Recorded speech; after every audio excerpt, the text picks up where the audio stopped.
Let's put this straight for me. Let me share this with you. God in His wisdom selected this group of men and women to be the purveyors of His goodness. In selecting them through whom to bring about this phenomenon, He went not to the proud, the mighty, the famous, or the brilliant. He went instead to the humble, to the sick, to the unfortunate. He went right to the drunkard, the so-called weakling of the world. Well might He have said unto us, unto your weak and feeble hands I have entrusted a power beyond estimate. To you has been given that which has been denied the most learned of your fellows. Not to scientists or statesmen, not to wives or mothers, not even to my priests or ministers have I given this gift of healing other alcoholics, which I entrust to you. It must be used unselfishly. It carries with it grave responsibility. No day can be too long. No demands upon your time can be too urgent. No case too pitiable. No task too hard. No effort too great. It must be used with tolerance, for I have restricted its application to no race, no creed, and no denomination. Personal criticism you must expect. Lack of appreciation will be common. Ridicule will be your lot. Your motives will be misjudged. Success will not always attend your efforts in your work with other alcoholics. You must be prepared for adversity, for what men call adversity is the ladder you must use to ascend the rungs toward spiritual perfection. And remember, in the exercise of this power, I shall not exact of you beyond your capabilities. You are not selected because of exceptional talents. And be careful always if success attends your efforts, not to ascribe to that to which you can lay claim only by virtue of my gift. If I'd wanted learned men to accomplish this mission, the power would have been entrusted to the physicians and the scientists. If I'd wanted eloquent men, there would have been many anxious for the assignment, for talk is the easiest used of all talents with which I have endowed mankind. If I'd wanted scholarly men, the world is filled with better qualified men than you who would be available. You were selected because you have been the outcasts of the world. And your long experience as drunkards has made or should make you humbly alert to the cries of distress that come from the lonely hearts of alcoholics everywhere. Keep ever in mind the admission you made on the day of your profession in Alcoholics Anonymous, namely, that you are powerless, and that it was only with your willingness to turn your life and will into my keeping that relief came to you. And to that I can only say amen.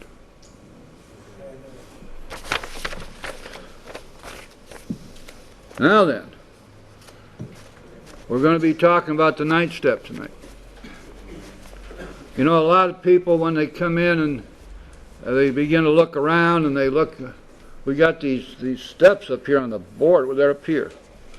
Right in front of people, brand new people, got to come in and stare at those things and say, whoa, wait a minute, I got to do what?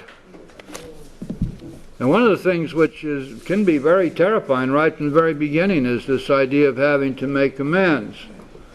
Because, you know, if we look at ourselves, we look at our own histories, we can realize that a lot of this stuff is what we ran from. I mean, we did geographics to get away from this. We dodged the bullets. We ran, we lied, we procrastinated. We did everything in the world we could think of not to have to face the people we'd harmed. And here, we come in here and we think at first this is going to be a nice little benign program. It's going to kind of show me how I cannot drink, and everybody will love me, and everybody will know that I'm so sick, and they'll pat me on the head and say, good dog, and everything will be good. Now they're saying to me, I've got to go out and do the one thing that's absolutely terrified me for the last 10 years. Yes, that's true. Well, why? And what's the point of this? Why is it necessary? Why is this part of a spiritual program leading to a spiritual awakening? The answer is very simple. When we go back to the basics and we find that we are powerless, and we find that we are powerless over personal superiority, we also find that we are powerless over our thinking, we find that we are powerless over our defects of character, we find we are powerless over our insanities, and we find that we're powerless over our guilt and remorse and shame. And all of these things block us from God. In the third step prayer, we ask God, take away my difficulties, God. What do we mean by that? On further reflection, we realize we're talking about our defects, our insanities, and our guilt. Please take these away, God, so that the victory you give me over these things will allow me to be an example to those I would help of your power, God, and your love and your way of life, so that I can help them. So when we look at this head on, we realize that somewhere along the line we're going to have to do something to be rid of this guilt. Because guilt is going to block us from God just as surely as our resentments, our dishonesty, or our selfishness, or our fear. And so we have the 8th and 9th steps.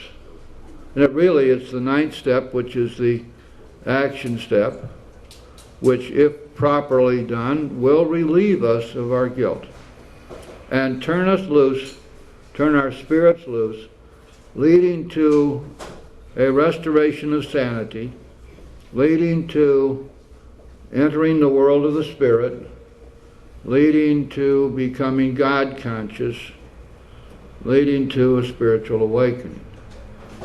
Therefore, it becomes crystal clear when we reflect upon it that if we are not freed from our guilt, therefore, because we have not worked our 9th step, that there's no hope for us, because we're still blocked from God. Go back to basics again.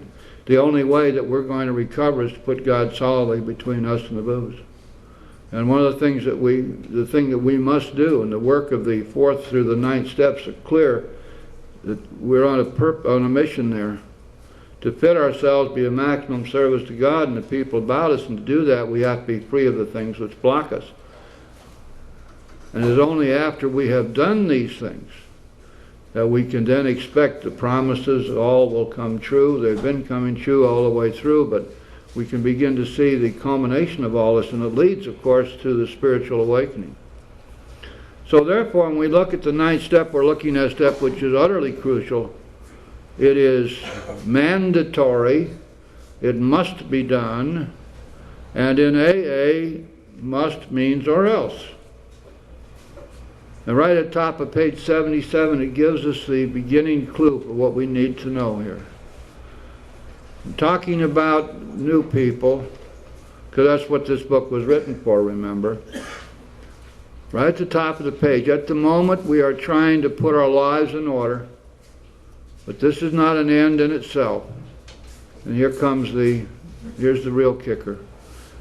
Our real purpose is to fit ourselves to be of maximum service to God and the people about us. What does that connote? It obviously connotes action on our part, doesn't it? It says these are things that we must do. Now, that does not mean that God doesn't have a part in it, because obviously He does. But first, we must do what we are required to do, and then God will do what He promises. And it's going to be the same way with us the rest of our lives. First, we do what we are supposed to do, and then God will do what He promises. And we learn that as we work our steps. So we notice here then that our job is to do everything necessary to fit ourselves, be of maximum service to God. One of the things we must do is we must make amends.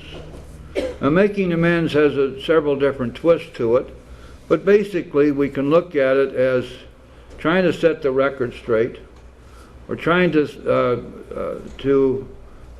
find some way that we can be helpful to those we've harmed, some way to not erase the past, but to ameliorate the effects of the past that it had on other people. What about this ninth step? Let's think about this ninth step in terms of the mechanics, because really, you know, if we look at the big book, we look at the steps in the big book, we're going to find that they're very practical, that they show us a course of action, that they lay out for us the things we must do, and that they're very logical. AA and the 12 steps, there's nothing metaphysical or esoteric about this stuff. It's all very straightforward. Here's what you do. And when you do it, here's what's going to happen. And so with the ninth step in the big book is laid out in such a way that we can identify the various parts of that step and the things that we must do within each of those parts. Now, this is not true of other literature or any of the stuff that comes out of treatment centers or Hazleton or the rest of them. But in the big book, we find the instructions, and they're laid out very clearly for us.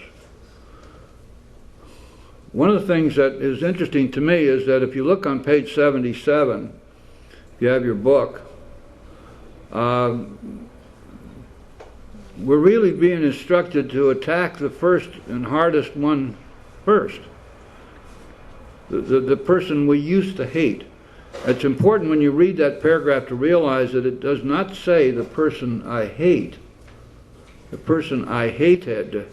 Why? Well, we've worked our fourth step, haven't we? And that person was on our resentment list, wasn't he? And we prayed for him, didn't we? And we asked God to make us willing to forgive him, didn't we? And as Bill said, if you finish your fourth step and you still have any resentments left, you didn't do it right. So we've had the spiritual solution to that hatred, that resentment all along. Now, there's a kind of a corollary here, and you might check yourself out on this. If you're balking at making an amends with somebody, there's every reason to believe you never forgave them. There's every reason to believe that hatred and resentment is still there. But the big book states it in the past tense because that's where it ought to be. So this person that we hated will be the first one on our list. We're going to test our mettle. We're going to test our faith. We're going to ask God for help to do this, because we're pretty sure that when we approach this person, it's going to be a Donnybrook. We're pretty sure that because of the hatred that we had for this person, the hatred was shared, was reciprocated, and it's going to be a tough time. 99% of the time, that's not true. But we don't know that, and this is the way we react to it. So we're going to go to the person we hated. And sometimes, and many times, this person we hated has done us a lot more harm than we've done him. Over and over again, as a sponsor, I hear people say the same things. Why should I make amends to him? Look what he did to me. And I have to say to them, look at what you're hanging on to.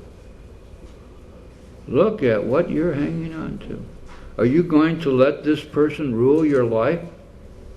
Are you going to throw away your life just because you think you're justified in your anger and your hatred?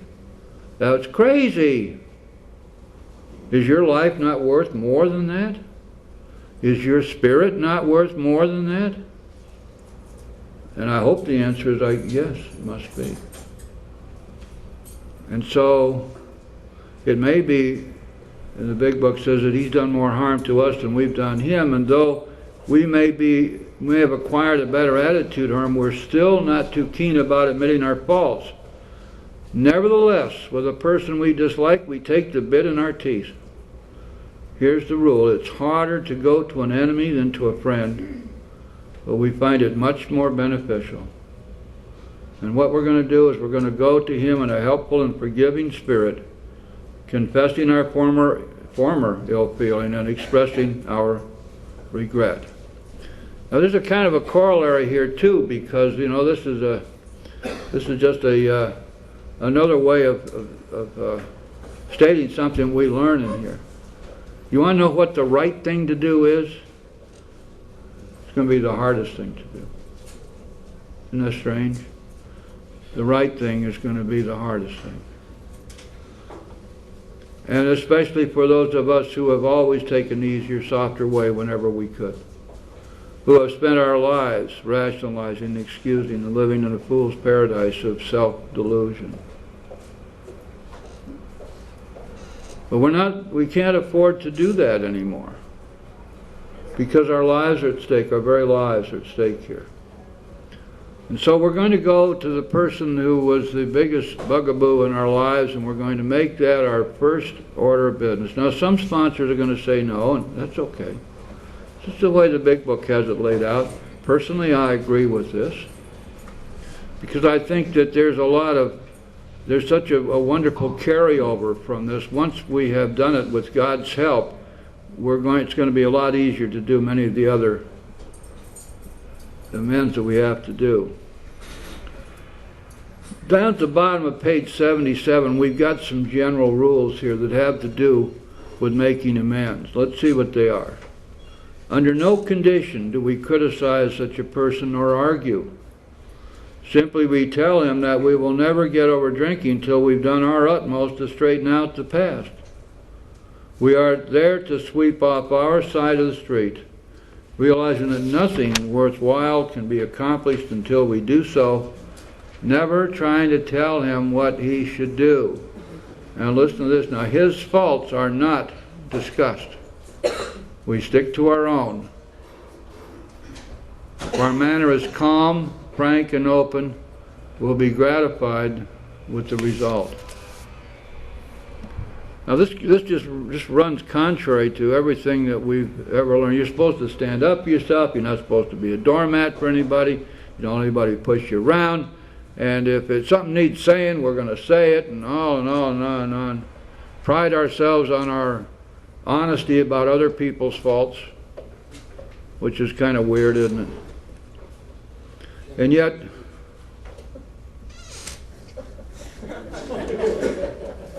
yes, Howard. I heard what you said, and I've heard it for a long time. However, if you would glance up to the top of the page in the first chapter, if the individual is our worst enemy and was our worst enemy, the book tells me it is seldom wise to approach an individual who still smarts from our injustice to him and announce that we have gone religious. In the prize ring, this would be called leading with the gin. Why lay ourselves open to being branded fanatics or religious bores? We may kill a future opportunity to carry a beneficial message. Yes, Howie, that's right. You read it correctly. The problem is that refers to 12-stepping somebody, not making amends, I think. Isn't that right? No, sir. Where is it? Tell me what page. 77. All right. It's a ninth step. Oh, okay. About making amends. Let me see if I can put that in context. How he's talking about this business of not going to somebody and announcing that we have become religious or highly spiritual and place ourselves on a spiritual pedestal in order to set ourselves apart or to excuse, in a sense, what we have done. It's the same thing. When I was in prison, everybody got religion in prison. Every time the preacher came by, the cell block emptied out. They were all over there in the chapel.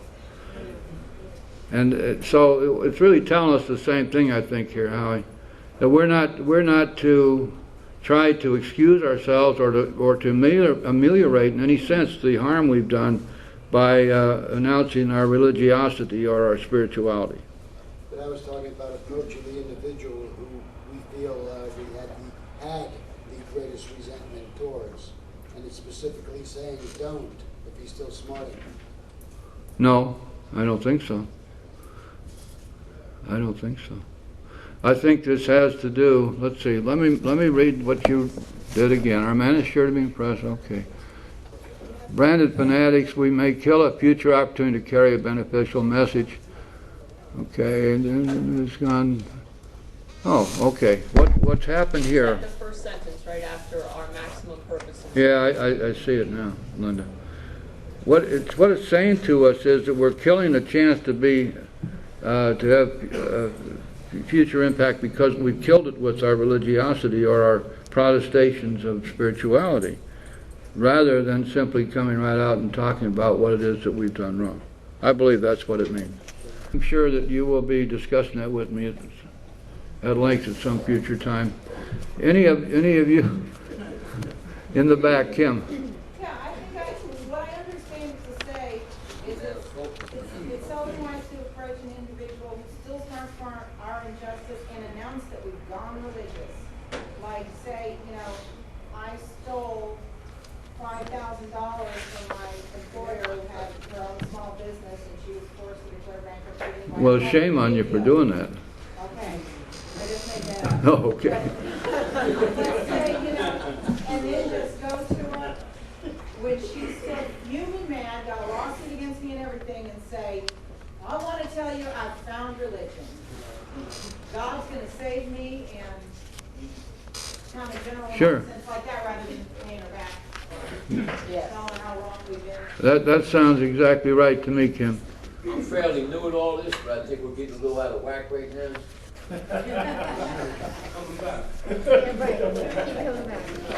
Thanks, Jim.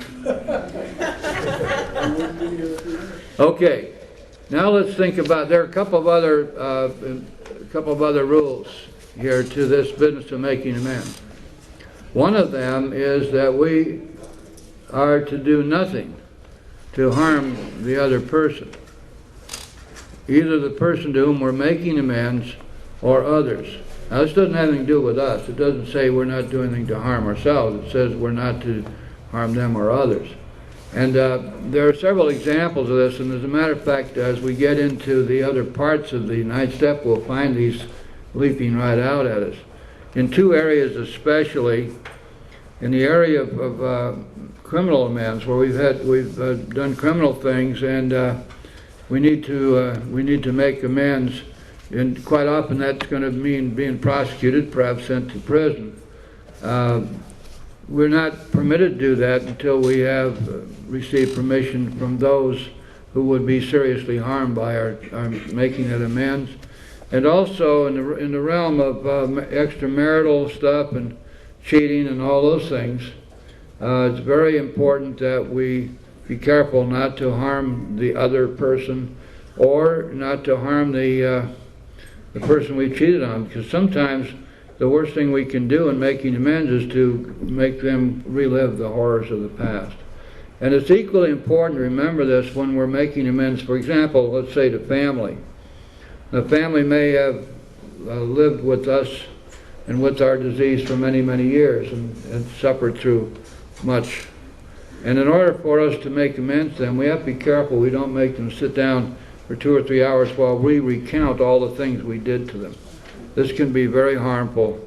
And a good sponsor will help you with that, to delineate and to discriminate where you can go full bore with stuff and where you have to be very careful. Okay. Let's go over to page 78 now. It's talking here, and this is a very important paragraph right top of page 78, because it really tells us the truth about what's really going to happen when we go out to make amends that we are afraid of making, because people might be very angry with us still. It says in 9 cases out of 10, the unexpected happens. Sometimes the man we're calling upon admits his own fault, so feuds of years standing melt away in an hour. Rarely do we fail to make satisfactory progress. Our former enemies sometimes praise what we are doing and wish us well. Occasionally they will offer assistance. It should not matter, however, if someone does throw us out of his office. We've made our demonstration, done our part. It's water over the dam. Now this brings up a really important point in making amends. So many people feel that the result of the amends ought to be that they are forgiven. That is not so at all. We're not making amends to be forgiven. We're making amends to be set free from the guilt and remorse and shame. Another thing that may mystify people at first, and we need to help them and explain to them what's going on here. we say on the one hand that you got to make amends to be set free from your guilt, and on the other hand, but there are some amends you can't make, either because someone would be harmed by it, or perhaps the people to whom we owe amends are no longer around, or we can't find them, and so on. And then we also say in other parts of the book that we may be making some amends for the rest of our lives. So then you take that and you parlay it into 10, 11, and 12, and you say, well, I'm never going to get to the 10th step. But I'll still be making amends when I'm on the day I die, or I may not be able to find these people for 15 years. Do you mean to tell me I can't start working the 10th step? No, we don't mean to tell you that at all. The Big Book doesn't make those kinds of crazy mistakes at all.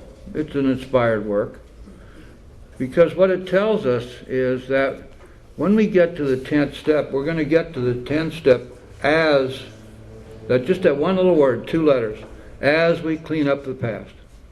In other words, we may be making amends for a long time, but very shortly after we commence making amends, we're going to begin, as our sponsors instruct us, working the 10th, 11th, and 12th steps. Otherwise, it could be that we never would get to them. So that's not going to work. Okay. Another thing that is very important to remember, and this kind of bottom line stuff, excuse the expression, it's not unique here, but you practice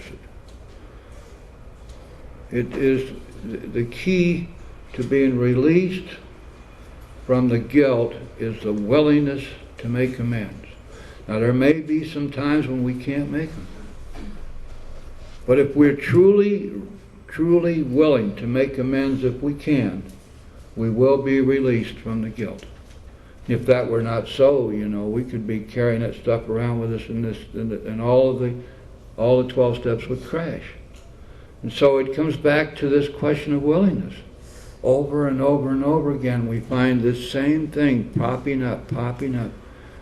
If you look back through the steps, remember that it is only necessary that we be willing to believe that there just might be a God out there somewhere.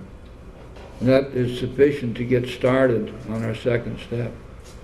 It is necessary for us to be willing to make amends. It's necessary for us to be willing to be freed from our defects of character. It's necessary for us to be willing to forgive. All of these things is necessary for us to be willing to make amends, and that comes up as early as our 4th step. And in some parts of the Big Book it says, if you're not willing, you got to pray for the willingness till it comes.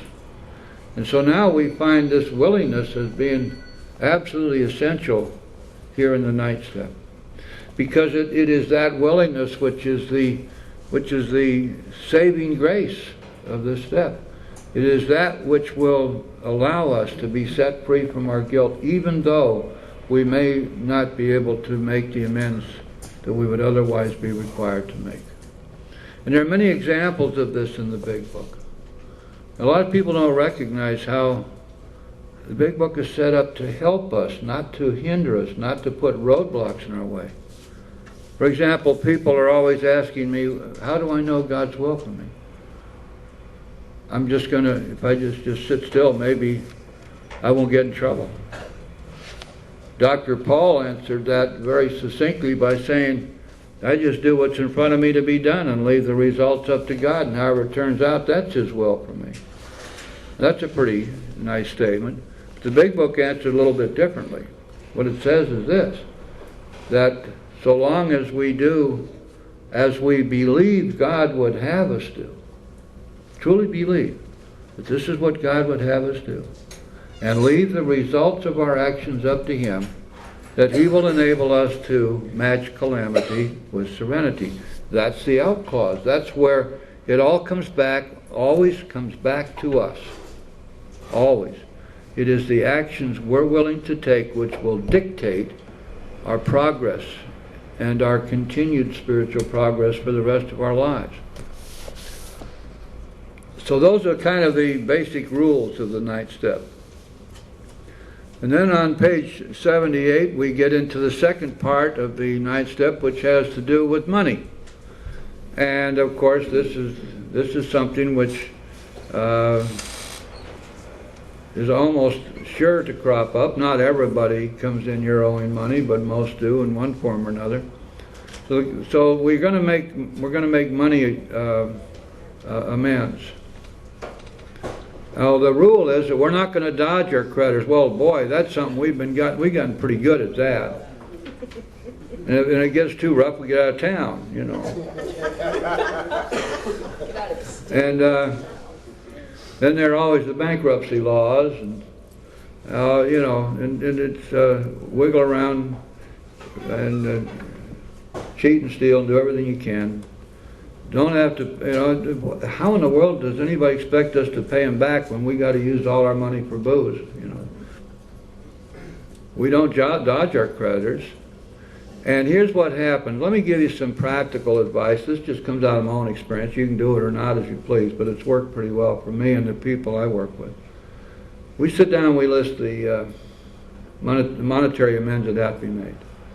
And we take a look at the budget. We take, see if there's any kind of budgets. Not everybody's working yet, but most people have found a way or have some money coming in. We budget it out and see if there's any money left over. Is there money that you don't absolutely have to have? This is money that you would otherwise be spending on something for yourself or some luxuries. Can you set aside $10 a month? Can you set aside $20 a month? Is there anything that you can pay right now? And usually we're going to find that there's some money left over that can be used as to begin to reduce the debts. It's a very good practice to go to the creditors and tell them, I acknowledge this debt, and if you can make some payments, you need to commit yourself to make those payments, but only if you really are committed to doing it, because the worst thing you can do is say, promise do it and then not do it. And so we're careful about that, but we're going to own up to the debts. And usually what happens is that we're going to find a pretty willing bunch of creditors out there that are going to be willing to give us some leeway. And a lot of times, especially on these bigger debts and with banks and so forth, if it's been a long-standing debt, you'll find it's already been written off. You've been worrying about it for years and years and years, and the bank's forgotten you a long time ago. And you say, well, I'd like to reinstate this debt and pay it off. And they say, no, you don't. It cost us more to set your account back up and readjust our taxes where we wrote you off than we could ever get out of you. So go away. And or what about those collection agencies that call you and say they bought your debt? Well, you see, they're lying. They didn't actually buy it. What they have is a contract to keep 50% of whatever they collect from you. Every once in a while you find somebody out there who will buy debt at a big discount, like, you know, they buy it for 20 cents on a dollar or 10 cents on a dollar. I have absolutely no patience for those people at all. So once it's been turned over 7 times, the bank wrote it off, and these people are just trying to collect and get a percentage of what they get. Sure, that's what collection agencies do. And it's just a numbers game. They got enough stuff sitting on their desk that every once in a while somebody pays and they get money out of it.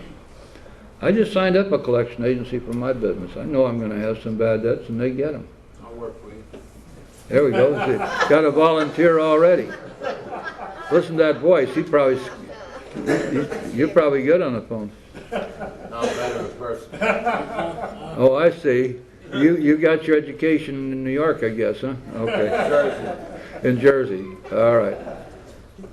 So, we're going to acknowledge the debt, and we're going to make every effort to retire the debt, and many of them will be forgiven. And a lot of times, you know, when you go to family where you've stolen from them or borrowed from them, and a lot of times they're really embarrassed to want to try to collect the money. But I think it's good practice to say, look, Mom, I know how you feel about this, but bear with me here because I really need to repay you. It would be old behavior for us, kind of tuck our tail between our legs and skulk off and say, "Wow, man, I just got out of that one. I don't have to pay her back." That would be, I think that's not a good idea. And that's kind of like individual case, but let's practice a high degree of integrity. And let's not worry about what other people think. Let's worry about what we know is right. And if we know it's the right thing to do, let's do it. Also, I think it's important to remember that you're not the one in trouble. See, you got their money, and they don't got yours. They're the ones that need the money. You've already had it. So we're not going to worry too much about it from that standpoint, but we are going to take this very seriously from the standpoint of these debts being a block between us and God. And believe me, when you think back and when you reflect back on how long these debts have been hanging around, some of them, how they have affected you and affected your thinking, and how you've hidden from them and probably had a few drinks over them, we want to get rid of them. Now that's the second part of the fourth step. Make amends as quickly as you can. Do not commit yourself to more than you can commit to doing. And as your fortunes increase, then increase your payments and get it taken care of. And one day it'll all be done. The third part of the ninth step is criminal offenses. Now, this is a tough one for some people. I don't have anybody looking for me, thank God, at least not that I know of. And when they were looking for me, they found me. That wasn't too good. And then they stuck me in slam, and I paid my debt to society, such as it was. I still don't think I owed them a dime or anything, one minute of time, but then they didn't agree. In any event, these criminal offenses are real bad medicine. There are a lot of people in AA, and maybe nobody in this room, but there are a lot of people in AA who are looking over their shoulder all the time, wondering if the sheriff is there ready to arrest them. They're scared to death to get a traffic ticket. They wonder they're not sure how many warrants are out for them. And their life is a misery. It's an absolute misery. And it can't get any better, because this is an unresolved terror and fear which is just going to be with them. So we have to find some way to deal with this. Also, if you do enough 12-step work and sponsor enough, you're going to run into some pretty serious stuff. I've had two people I sponsored who were murderers. Neither one of them had ever been caught, and one of them had been a contract guy up in New York, and he had 7 or 8 people on his conscience. He didn't even remember their names, never knew their names, I guess. So, but for the most part, these crimes are pretty pedestrian. A lot of it has to do with DUIs and stuff like that. We got to take care of them. One of the fellows I sponsor he was wanted in 5 counties in Florida. So he said, "What do I do?" I said, "You're going to have to make the grand tour of Florida." So he went from county to county, and he ended up spending a total of about 9 months in jail. But when he got through with all 5 counties, he was clean, and it really set him free. That's not going to work out that way for everybody, obviously. But on the other hand, you see, the problem with having an unresolved criminal history is that you'll never be free of it until you resolve it. Now, once in a while you run into a situation where it's impossible to do this, to make amends in any way by giving oneself up and taking one's punishment, because it may be too harmful to people who depend upon us. Now this happened in one of the cases that I had where the guy was a murderer. He since it was remarried and had 2 children. Now the rule in the big book and the rule in AA is pretty clear. He had to go to his wife and gain from her permission to turn himself in. And of course she was not willing to give that, because that would in effect have made her a widow and raised the kids by herself. So she said no. Now, was it enough for him? Was he able to survive that? Yes, he was. and it may sound kind of strange to you, but it's my personal opinion that he demonstrated his willingness to make amends if he could, and that was for God's purpose, that was what was required. In any event, he's still sober many, many years later, doing quite well. In fact, I believe his oldest child is now in college. So there's all kinds of miracles going on around here, and you know, when we do the next right thing, when we stand up, be counted, it's amazing what God will do for us. Amazing. And sometimes I say to people, gee, why am I not surprised when they come to me with these amazing stories? I've heard them so often now. It's not old hat or anything like that. We certainly don't take it lightly, but yet miracles are all around us. This room is a room of miracles, you know. Every one of us. We've had the second great miracle in our lives worked for us. The first when we were born, the second one God got us in the door. For everybody in here, the 10 people out there never will make it. They're no different from us. They're just not, they weren't chosen. Amazing thing when you stop to think about this chance we've been given at life. Let's go on here on page 79. Now we're talking about people who have a warrant for their arrest, common form of trouble. Although these reparations take innumerable forms, there are some general principles which we find guiding. Reminding ourselves that we have decided to go to any lengths to find a spiritual experience, we ask that we be given strength and direction to do the right thing no matter what the personal consequences may be. We may lose our position or reputation or face jail, but we are willing. We have to be, for we must not shrink at anything. Now here's the other side. Usually, however, other people are involved. Therefore, we are not to be the hasty and foolish martyr who would needlessly sacrifice others to save himself from the alcoholic pit. A man we know had remarried because of resentment and drinking. He had not paid alimony to his first wife. She was furious. She went to court and got an order for his arrest. He had commenced our way of life and secured a position, was getting his head above water. It would have been impressive heroics if he'd walked up to the judge and said, "Here I am." We thought he ought to be willing to do that if necessary. But if he were in jail, he could provide nothing for either family. We suggested he write his first wife admitting his faults and asking forgiveness. He did, and also sent a small amount of money. He told her what he would try to do in the future. He said he was perfectly willing to go to jail if she insisted. Of course, she did not. Oh boy, Bill doesn't know some of those ex-wives I've heard of. Of course she did not, and the whole situation has long since been adjusted. So you can see that this ninth step is kind of strange in the hierarchy of the steps, because there's a lot of if, thus, whens, and comes, and buts and maybes about it, and it's pretty important for us to recognize that there's some general rules that we have to follow, but that it's hard to lay down specifics that we must do, because each individual case may be different. So it's wise for us to know what we are, how we are to proceed if we can. But it's really important, and we'll come back and finish it up next week, but it's really important to understand this one thing, that the key to being forgiven and released from the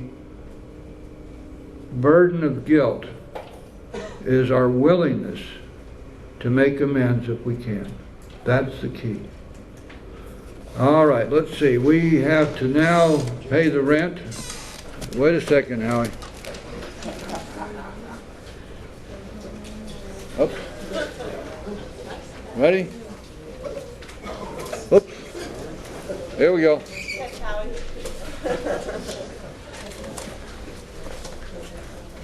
Howie, I got to get through all this stuff first. All right, go ahead. What do you want? What's up?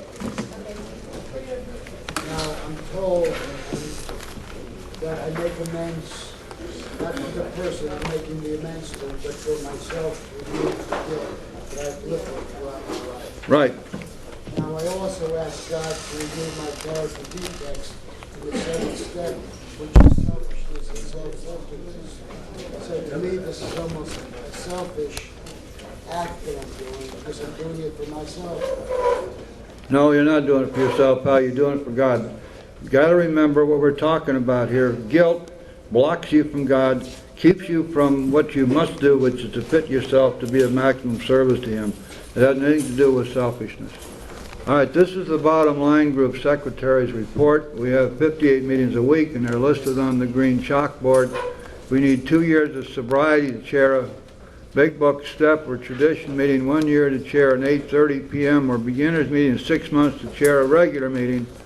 Anniversary night is held the last Sunday of the month at 7 p.m. If you're celebrating a year or more, add your name to the anniversary board. We will gladly celebrate with you.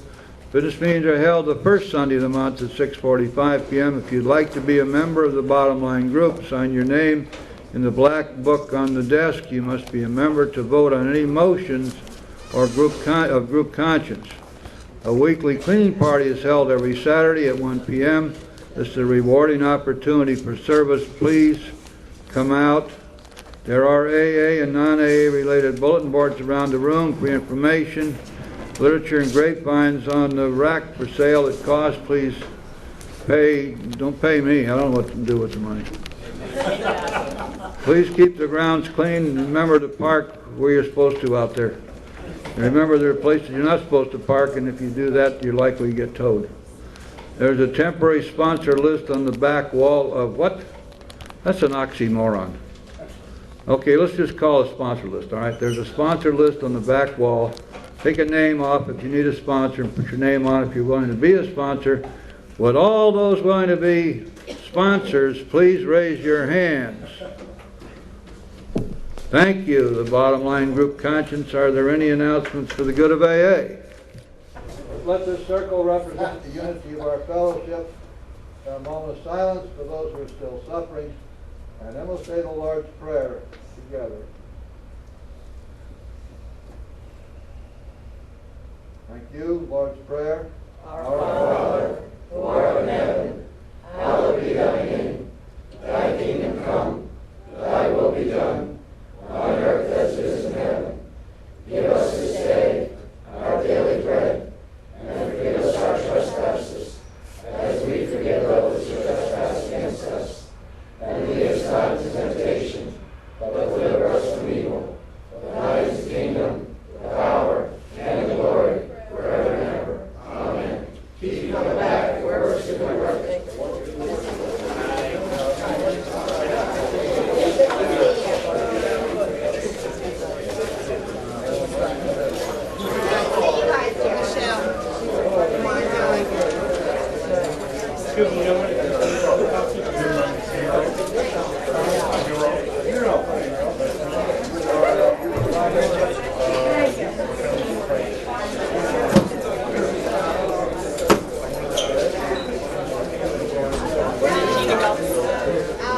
Congratulations, 6 months, that's good.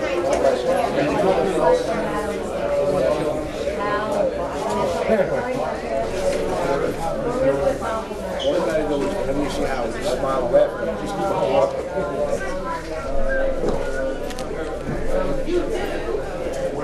Remember your name. My name's Linda. Now tell me your name.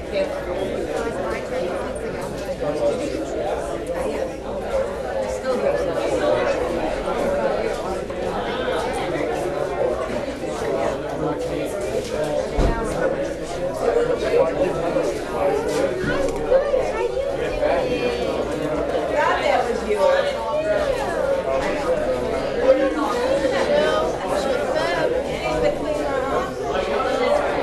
That was you.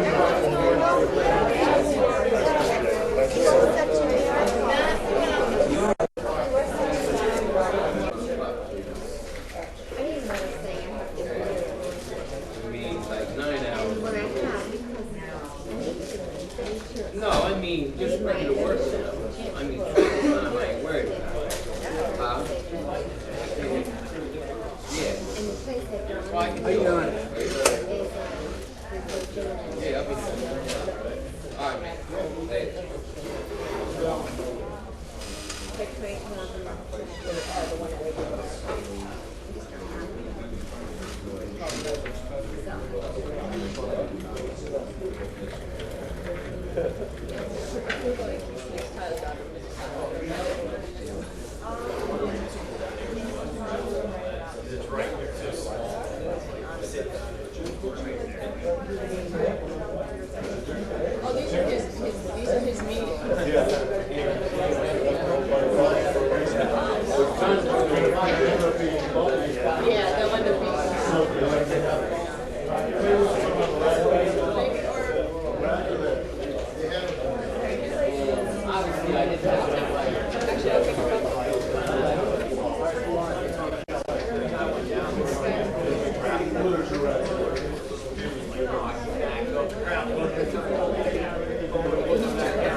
Jim. All right, James.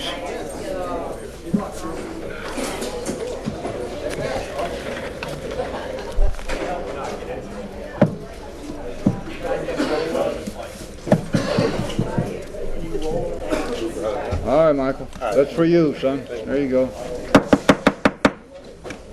All righty. Let's settle down now. Let's have an AA meeting.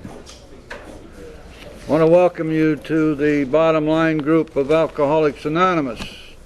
It's our regular Tuesday 8:30 step meeting. And my name is Jim, and I am an alcoholic. Hi, everybody. I'm glad to be here. Glad to see all of you here. Let's see. Oh, here we go. This is a closed meeting of Alcoholics Anonymous. We ask that you silence your cell phones and pagers at this time, and please refrain from cursing when you share. Could I please have 3 or more volunteers to clean up after the meeting? Where are you all? 1, 2, 3, 4, 5, 6, 7. Okay, good. In support of AA singleness of purpose, the tenets of closed meetings have limited a person to have a desire to stop drinking. If you think you have a problem with alcohol, you're welcome to attend this meeting.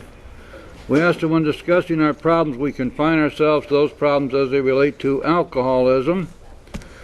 And would you please join me in a moment of silent meditation? We'll say the Serenity Prayer together.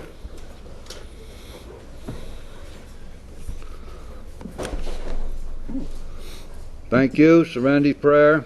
God, grant me the serenity to accept these things I cannot change, courage to change the things I can, wisdom to know the difference. Amen. And Alcoholics Anonymous, the fellowship of men and women who share their experience, strength, and hope with each other, and may solve their common problem and help others recover from alcoholism. The only requirement for membership is the desire to stop drinking. And there are no dues or fees for a membership. We are self-supporting through our own contributions. And AA is not allied with any sect, denomination, politics, organization, or institution. Does not wish to engage in any controversy. Neither endorses nor opposes any causes. Our primary purpose is to stay sober, help other alcoholics to achieve sobriety. And the primary purpose of an Alcoholics Anonymous group and meeting is the teaching and practice of the 12 steps. And of course that's what we do in this meeting. Now then, it is customary, and wait a second, I got to find out about something here. Oh yeah. If anybody here has been out improving their resume or doing further intensive research, just coming back, like to give us your first name, please. All right, anyone here tonight who's in their first ever AA meeting, fear and trembling, wondering why you're here and what are all these people doing here, just give us your first name so we can leap all over you after the meeting. I'm just kidding. Only a few of us will do that. Nobody new? Nobody admits they're new. We have anybody visiting tonight from anywhere on the planet other than Deerfield Beach? No visitors. All right. Now then, it's customary and traditional in this group to read a portion of Chapter 5 from the Big Book of Alcoholics Anonymous. And if you have your big book, open it up to page 58 and let's follow along as Michael reads for us. Hello everyone, my name is Michael, an alcoholic, and how it works. Rarely have we seen a person fail who will thoroughly follow our path. Those who do not recover are people who cannot or will not completely give themselves to this simple program.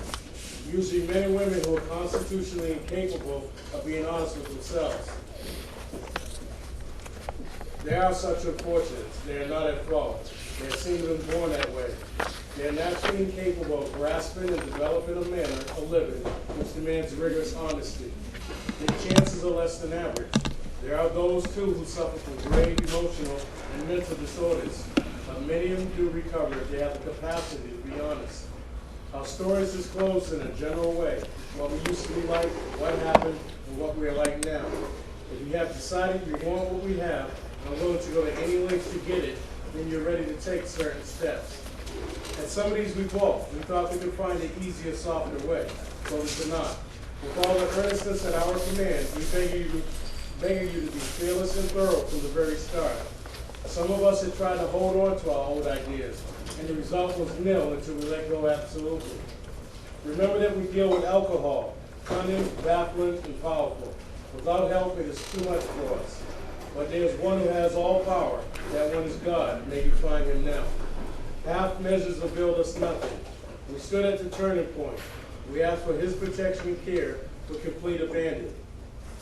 Here are the steps we took with such as yes as a program of recovery. 1. We admit that we are powerless over alcohol and that our lives become unmanageable. 2. Came to believe that a power greater than ourselves could restore us to sanity. 3. Made a decision to turn our will and our lives over to the care of God as we understood him. 4. Made a searching and fearless moral inventory of ourselves. 5. Admit to God, to ourselves, and to another human being the exact nature of our wrongs. 6. We are entirely ready to have God remove all these defects of character. 7. Humbly ask him to remove our shortcomings. 8. Made a list of all persons we had harmed and became willing to make amends to them all. 9. Made direct amends to such people wherever possible, except when to do so will injure them or others. 10. Continue to take personal inventory, and where wrong, promptly admit it. 11. Sought through prayer and meditation to improve our conscious contact with God as we understood him, praying only for the knowledge of his will for us and the power to carry that out. 12. Having had a spiritual awakening as a result of these steps, we try to carry this message to alcoholics and to practice these principles in all of our affairs. Many of us exclaim, "What an order! I can't go through it." Do not be discouraged. No one among us have been able to maintain anything like perfect adherence to these principles. We are not saints. The point is that we are willing to grow along spiritual lines. The principles we set down are guides to progress. We claim spiritual progress rather than spiritual perfection. Our description of the alcoholic, the chapter to the agnostic, and our own personal adventures before and after make clear 3 pertinent ideas. A, that we were alcoholics and could not manage our own lives. B, that probably no human power could have relieved our alcoholism. And C, that God could have put it inside. Good, thank you, Michael. That was a pretty good chorus you got there at the end, too. All right, it's also customary in traditionalist group to read the 12 traditions of Alcoholics Anonymous, and our friend Jim is going to do that for us. Hey, Jim. 12 traditions of Alcoholics Anonymous. Number 1, our common welfare should come first. Personal recovery depends upon AA unity. 2, for our group purpose, there is but one ultimate authority, a loving God as he may express himself in our group conscience. Our leaders are but trusted servants, they do not govern. 3, the only requirement for AA membership is a desire to stop drinking. 4, each group should be autonomous, except in matters affecting other groups or AA as a whole. 5, each group has but one primary purpose, to carry its message to the alcoholic who still suffers. 6, an AA group ought never endorse, finance, or lend the AA name to any related facility or outside enterprise. These problems of money, property, prestige divert us from our primary purpose. 7, every AA group ought to be fully self-supporting, declining outside contributions. 8, Alcoholics Anonymous should remain forever non-professional, but our service centers may employ special workers. 9, AA as such ought never be organized, but we may create service boards or committees directly responsible to those they serve. 10, Alcoholics Anonymous has no opinion on outside issues. Hence, the AA name ought never be drawn into public controversy. 11, our public relations policy is based on attraction rather than promotion. We need always maintain personal anonymity and the animal enemy at the level of press, radio, and film. There you go. I got problems with that, I'm sorry. It's the spiritual foundation of all our traditions. ever reminding us to place principles before personnel. Good, thank you, Jim. All you gotta do is say the A word. The A word. Okay. That's it, the animal kingdom. Is this thing on? You can hear everything? Okay. All right, tonight, by the way, if you came in late, my name's Jim. I'm an alcoholic. I'm glad to be here. I'm delighted to see all of you here. This is wonderful. We're getting a really great turnout for this meeting now, and I love to see it. By the way, my sobriety date is December 20th, 1964, and I've been sober through the grace of God since that time. Now then, I like to do this every once in a while because I like to remind myself why I'm here. At one time, I would love to have thought that I had some very special merit for having been selected by God for this wonderful program and for sobriety and for spiritual awakening and all the great benefits that go with it. But I realize that that's not true. It's probably just the opposite. And at one time, a long time ago, an anonymous person wrote a little treatise on this question, why were we chosen? And I like to share it every once in a while to remind myself why I'm here and kind of put us all in the same perspective so that it's awfully easy to think that somehow or another we deserve it, or this is what it ought to be, and all those people out there, poor dummies, it's too bad about them, but here we are. Well,